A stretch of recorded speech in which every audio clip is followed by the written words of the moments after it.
So, as you know, a lot has been said about the missile attack in Poland, and I've been tracking this as well because this could have been a very significant event. Mercifully, it looks like the facts are, or at least the official facts, and I'm not questioning that. I'm not being a conspiracy theorist, but the facts as they have been laid out by major governments, Poland, the United States, and others. NATO, it seems to be agreeing with this, is that it was a errant uh, anti-aircraft missile. Now, there are some that have some issues with this, but I want to highlight how this is being portrayed. Now, I went to Rumble because I was looking, I was going to go look at what RT had to say, and then I stumbled over Alex Jones and InfoWars. Now, if you don't know Alex Jones has never met a conspiracy he didn't like. He is the kind of person that is very skeptical about everything. Like, he would be saying, well, this is going to be that, it's going to be this, it's that kind of thing, okay? I want you to watch because we talk about Russian propaganda a lot, but you'll see some of the same themes here.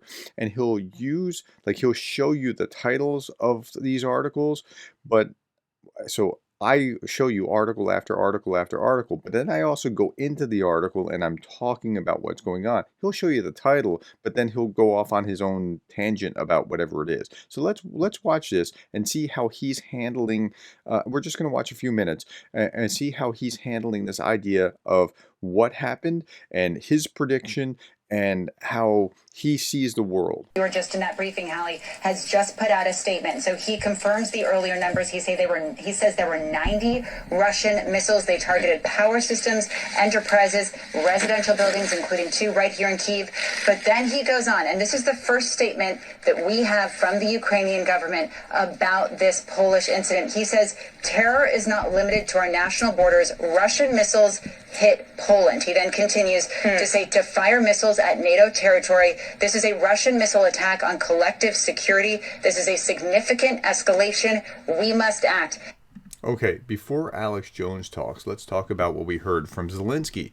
If you're Zelensky and you had just spoken at the G7, laid out your plans for peace, and as you're speaking or immediately thereafter, a coordinated attack of 100 missiles from Russia has come at your country, give or take a few, but roughly 100 missiles has come at your country, what would you be thinking if you're Zelensky? Would you be thinking, sure, our guys are shooting over at Poland? Or would you be thinking, it's probably an errant missile from one of those 100 that's raining down on my country? So put yourself in that mindset before we go anywhere else. Okay, now let's hear what Alex Jones had to say. So Zelensky basically is like a chimpanzee with a flamethrower running around inside a fireworks factory about to burn down our world.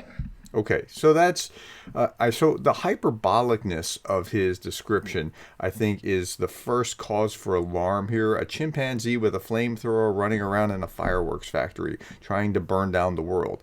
No, he's not. He is that is like the worst analogy that you can come up with for what he's actually doing. He is more like the 300 trying to prevent the Persians from coming into his land. And that's a better analogy for what Zelensky is doing. He's standing at the gate trying to stave off disaster from, right? That is a more appropriate analogy. But let's continue. Again, I don't support the Russian war. I don't support what happened. I don't support what Putin's doing. I also support... Now, he says that as a premise, but then he starts to talk with Russian kind of talking points about things. Now, again, this is not, I'm not saying that everything that he says from this point forward is that, but it's tinted through the lens of the same kind of Russian propaganda that you see elsewhere about, well, Zelensky's doing this, and of course, he's making it up. He's just trying to get NATO into World War III. He might not support the Russians, but he's parroting the kinds of things that they would want him to say.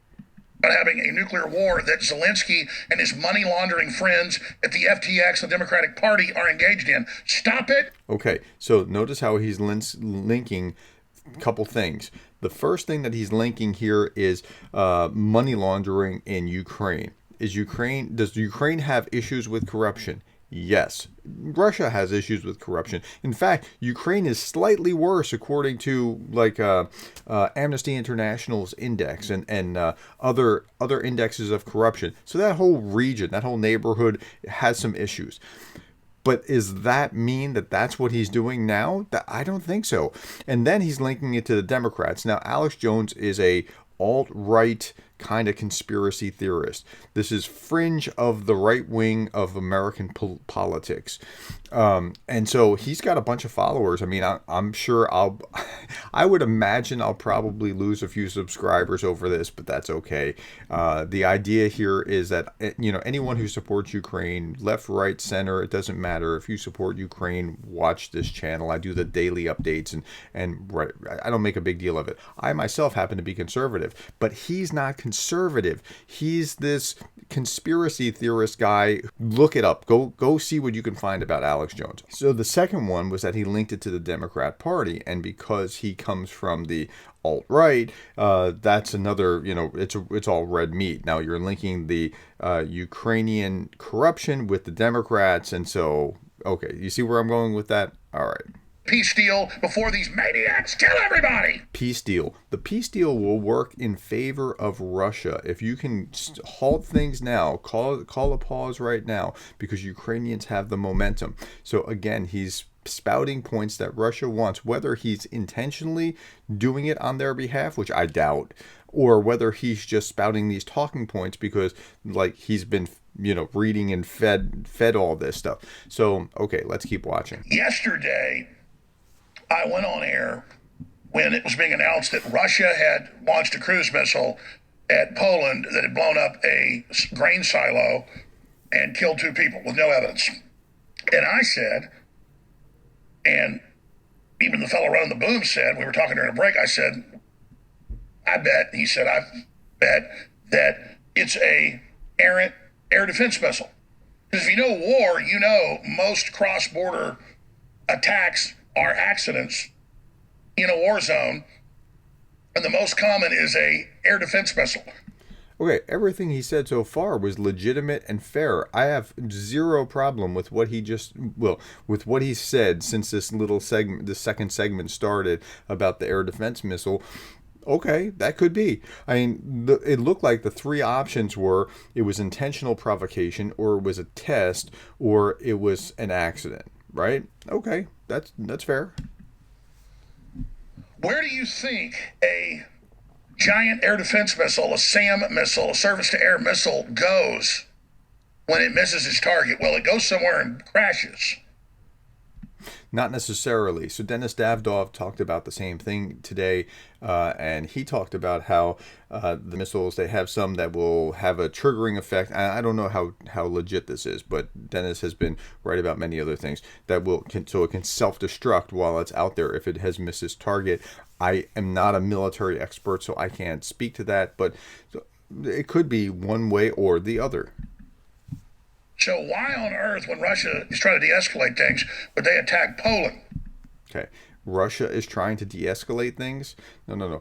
According to the ISW, Russia still has maximalist objectives. That is, that they want to take all of Ukraine. They're in a world of hurt, but they're not trying to de-escalate. They're talking about it, but they're talking about it holding on to such a hard line that they know that Ukraine can't accept the terms. Only fools would take the bait and believe that. Well, okay. Calling your opponent or the other side a fool is usually a sign that you're not serious, or that you're what I'm saying is, if he's saying only fools believe this, that is usually a sign that you're not really being fair with the facts. And so just be aware of the kind of language here. Zelensky came out and said Russia has attacked us, confirmed it within minutes with no evidence, lied to the world, and okay, so Zelensky did come out and say this, and I showed this to you yesterday in the video. What I also need to point out is that he's talking about how Zelensky lied. There's a difference between having a misunderstanding something or not knowing something and lying. Lying is an intentional act where you know something to be untrue and then you say it. Misspeaking is different. If I said today was Friday, but it's actually Thursday, I didn't lie if I didn't know. If I actually thought it was Friday, I misspoke. So there's a difference between those. And he's not being fair to Zelensky, I don't think. Called for NATO to attack Russia, and we'd be in World War III right now. Okay, again, this is the same talking point that the Russians want him to be saying. That, see, they're trying to get to World War III. Okay. I think Zelensky actually honest. I don't know the man's heart, right? But I think he actually honestly believed we're under attack. They are attacked. They're also attacking Ukraine. Poland in order to add to the provocation. Something needs to be done about this too. And if you are seeing the world through Zelensky's embattled eyes, I don't think there's any doubt that that's a possibility. Probably nuclear war. Probably a lot of us dead. I mean, these people are out of control. Their lies, their recklessness, everything they do. So here's okay. So his analysis is far from fair and balanced, and like, of course, he's not saying that he is a neutral observer. He is, coming from an opinion, but the way that he's approaching this is just unfair to the other side. CNBC News. Here's the Associated Press. A NATO chief says Poland blast likely caused by Ukrainian missile, but not Ukraine's fault. Poland, NATO say missile strike wasn't a Russian attack, and that was early this morning. Now they're confirming it, and we have pictures of the Ukrainian missile that we'll be showing you on screen. Here's a shot of it right here. Okay, yeah, he's going after article after article, but he's only reading the headline. So what's actually inside those articles are the kinds of things that I actually show you regularly, right? So you want to be, and not only show you, but tell you, and then I read little sections of it so that you're hearing what's actually in the article. So he's using this as a jumping off point to go into his opinion. I do the same thing, but I'm trying to make sure my opinion is grounded. So just be careful with who you're listening to, whatever the commentary is, and how they're approaching this. Ukraine fired a missile at a Russian aircraft. It missed. They didn't care which direction they were shooting it. Stop. They didn't care which direction they're shooting it. I'm sure they're not trying to pick a fight with Poland. And now he's going to go on and assert that what they're doing was intentionally trying to provoke a war, or he's at least going to hint at that. And I think that's really not fair. Didn't think about the trajectory because reportedly the Russian jets had already gone over and were going close to Polish airspace, and they still fired at them, knowing their missiles would go into Poland. And knowing a lot of hotheads, knowing their missiles would go into Poland, I don't know that he can make that claim. I don't know that it's fair for him to be able to get inside Zelensky's mind and say, I know that this is what's going to happen. I just don't think he can go there legitimately. Like, he can say whatever he wants. It's a free country, but I don't think that that's a truthful way of presenting the facts, and you've just got to be careful with that. All for nuclear war. Again, Russian talking How's the point. song go? Thank God the Russians love their children too. Meanwhile, Biden asked for another $37 billion in Ukraine aid. So notice how he's linking it to a scam of some sort. Like, if we can just provoke that, we'll get another $37 billion in aid. It's not linked one-to-one, and that's okay at any rate. They've already gotten over $100 billion. Congress needs to say no. I agree with that red state headline. So that's what I wanted to start.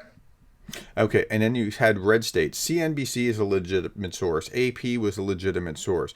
Red State has a very political partisan tinge. Red State is, it's called Red State for a reason. So, yeah. The broadcast with today is that tomorrow's news today, I told you, probably a air defense missile.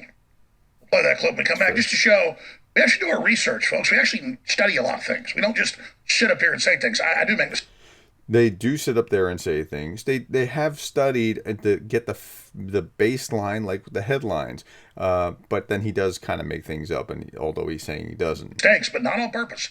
And 9 times out of 10, we're right. and that's fine. He does make mistakes, and not on purpose. Nine times out of 10, they're right. I don't think so. Alex Jones was ordered. This is AP. Alex Jones was ordered by a judge to pay $965 million in damages for essentially denying that Sandy Hook ever happened and propagating that. The verdict is the second biggest judgment against InfoWars hosts for spreading the myth that the deadliest school shooting in U.S. history never happened. So the guy's not necessarily clinging to the truth. Let me say that. Okay, let me continue. When everybody else is wrong. Just want to point that out. It's not about being arrogant. It's about the fact that we're attacked by the globalists. We tell the truth. Okay, he's being attacked by the globalists. Now, here's another trope that you'll find with conspiracy theorists: that there's this global conspiracy that's out there, and we're trying to expose it. And okay, it's kind of like, so if you're on this side of the fence, you're talking about the globalists. If you're on the other side, remember Hillary Clinton's talking about the vast right-wing conspiracy? Well, who are they? It's a conspiracy. We don't know. It's the same stuff. Conspiracies are conspiracies wherever you go, and you don't want to buy into them. You want to use your brain and think through this. Well, okay. The madman, the literal Nazi leader, Zelensky. Okay, the literal Nazi leader. What evidence that he is a Nazi? And there is no evidence, but this is another Russian talking point. Lied within minutes of a missile hitting. Again, we know the difference between a lie and misunderstanding what's going on. Poland yesterday and blowing up a grain silo and killing 2 farmers, and said Russia had fired a cruise missile. They knew that Russia had done it, and that NATO must invoke the particular article and attack Russia, which would lead to a nuclear war. Well, today... Okay, let's say NATO invoking Article 4 leads to potentially Article 5, but Article 4 is a step between, so it doesn't mean that invoking Article 4 goes immediately to that, but he's jumping down the line. NATO and Poland confirmed that the missile was fired at Russian aircraft by Ukraine, despite the fact they were flying along the Polish-Ukrainian border on the western side of Ukraine, knowing their missiles would then rain down if they missed the aircraft on to Poland. Not necessarily. I don't think that anybody in the anti-aircraft or the air defense artillery was thinking anything about that. They weren't thinking like, hey, this is a good idea. If it goes over there, we're going, like, he's jumping to some conclusions I don't think he can jump to. Absolutely criminal, incredibly dangerous. Here I am yesterday predicting that it would be an air defense missile because the Russians don't have the motive. You know, the Ukrainians are firing air defense missiles all over the place that fall. The Russians don't have the motive. They could very well have the motive, and there were experts on the news yesterday saying, look, this like a very senior British former military, I don't know, general or admiral or something, talking about how this could be a test balloon for the Russians testing to see if the Russians do have a motive of some sort. The Ukrainians, I think, have far less of a motive. Now, he's saying the opposite, that the Ukrainians have a motive because Zelensky wants to embroil the West into the war to bring them all in. I think that Zelensky would be foolish to roll the dice that he could do some kind of fake something and then get away with it, because if he did, he could also lose all of his Western backing, and that is far too high a risk, and I don't see that happening. On Ukraine and Russia, I mean, they've gone into Belarus, you name it. Now they've hit Poland, and they don't care if they fire one tomorrow when it goes into Poland. They'll still blame Russia and try to get a nuclear war going. Here I am yesterday predicting it was an air defense missile fired by Ukraine, now confirmed. Okay, but who has run false flag operations so far through here? It's been Russia repeatedly doing false flag operations, not Ukraine. And like the POWs in Oklavinka. Keep going. All right, this news broke about an hour ago, but I wanted to do some more research before we covered it, and sure enough, it's what I thought. It was first reported at least 2 dead after Russian missiles land in NATO state of Poland on Ukraine border. In Poland, 2 stray rockets fell in a village near the border with Ukraine. They hit grain dryers. 2 people were killed. There are police, prosecutor's office, and army on site. Now the Pentagon saying no evidence that Russia fired missiles in. Looks like it was errant missile defense systems being fired at the Russians. But the point is, you just can't believe anything. To the Pentagon's credit, they were waiting to justify and make sure that they had their facts before rushing to judgment. And that's the right approach. When you first hear it. Now, so there you go. I just wanted to point that out and then get to the big election news with Roger Stone here in a moment. Here's Zelensky, literally a half hour after the attack, saying they had confirmed that the Russians did this and that NATO should invoke its articles of war and immediately attack Russia, including, he's been saying, with nuclear weapons. And then you've got that idiot Sean Penn running around giving him Oscars and things. Okay, I think Sean Penn is not my favorite guy. He's a terrible actor. I don't like him at all. But this is not fair to use the linking of Sean Penn to show somehow Zelensky is, an idiot running around it, whatever it is. Just be fair. I'm sure they'll give Zelensky a peace prize next. Here it is. He deserves a peace prize. Zelensky deserves pretty much every honor imaginable. The only reason that we're still where we are on day 266 or day 267, whatever it is right now, is because Zelensky had the spine to stay in Kyiv when the Russians assumed that he would fold. President Zelensky, while we were just in that briefing, Hallie, has just put out a statement. So he confirms the earlier numbers. He says there were 90 Russian missiles. They targeted power systems, enterprises, residential buildings. Okay, and that brings us full circle to the very end where he's just about to call Zelensky a monkey again. Including 2 right here in Kyiv. But then he goes on, and this is the first statement that we have from the Ukrainian government about this Polish incident. He says, terror is not limited to our national borders. Russian missiles hit Poland. He then continues to say, to fire missiles at NATO territory. This is a Russian missile attack on collective security. This is a significant escalation. We must act. And that is exactly what he thought it was. So Zelensky basically is like a chimpanzee with a flamethrower running around inside a fireworks factory about to burn down our world. Again, I don't support the Russian war. Okay, so that's where we are. We're going to leave it right there. Alex Jones is a conspiracy theorist. You should not listen to somebody like that. You can watch him for entertainment if you want. I don't think it's in the same class as RT, because at least with RT, when I go to RT, I know I'm not getting the truth. Here, he's presenting himself as if this is the way that reality is. Okay, that's all that I have to say right now. Thank you for your time. Thank you for your patience with me and with Alex. And thank you for being the kind of person that cares about Ukraine.